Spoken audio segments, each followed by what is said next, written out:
For more than a century, working women have traveled to a retreat in New York State to relax and recharge. Now that place is reaching out to female veterans who carry psychological scars. Lee Woodruff met a group of vets who are helping each other get better. I was not naive to the world, but I was very naive to the things that went on in the military.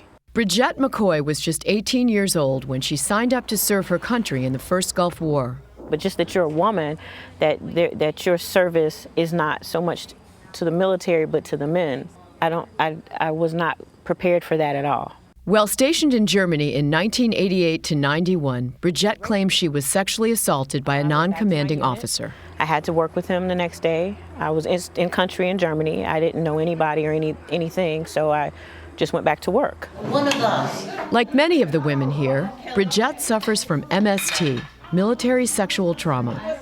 The depression her MST brought on wasn't diagnosed until years later. In some ways, the healing begins when they decide to come. Naj Wickoff is the founder of Creative Healing Connections, one of the many nonprofits that use Wiawaka Holiday House in Lake George, New York, as a destination for women seeking recovery from trauma. Wiawaka adds another dimension because of its history and because of it is a place for women.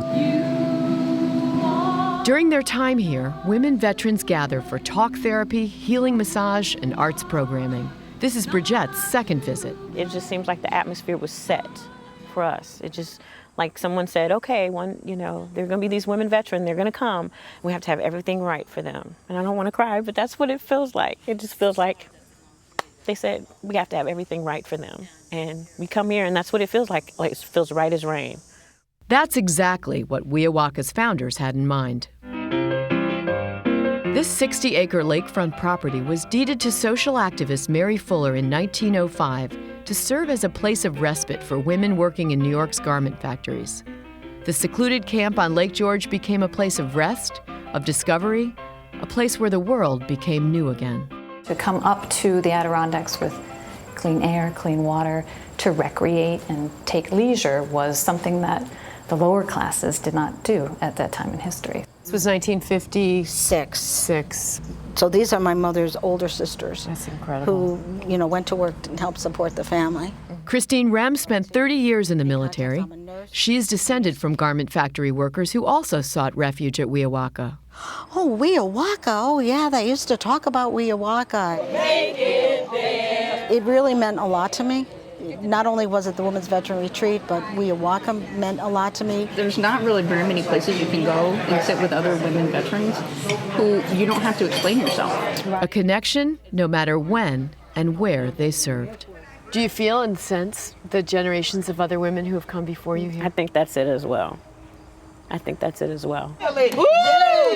Wiawaka translated means the great spirit of women. The women come here to heal. They leave here to carry it on. Most of the women that have come out here are leaders, are advocates, and they're going to go back to their communities. So you got to be strong and have enough to carry back. Lee Woodruff joins us now. Hey, Lee. How are you? I'm all right. At the end of the day, how do they measure success? You can see it on their faces. And when we were there, two of the women at lunch said that they thought they would need their anti-anxiety and sleeping medication. They didn't use it once the entire time. They just felt rested and relaxed. And isn't that what you want, rested and relaxed? Totally. You don't think about what the women go through. That's why I think it's so interesting what they're doing. And check out what we did on the web. We found a letter in one of the rooms from Mavis to all the future women who would come and stay, and we made a beautiful piece with some of the pictures. And we can see it? On the web. On the website. CBS. Thank you. Thank you, Lee. Thank you. The election in November could be decided by the debates in October. We'll ask a longtime debate watcher what to expect. That's here next on CBS This Morning.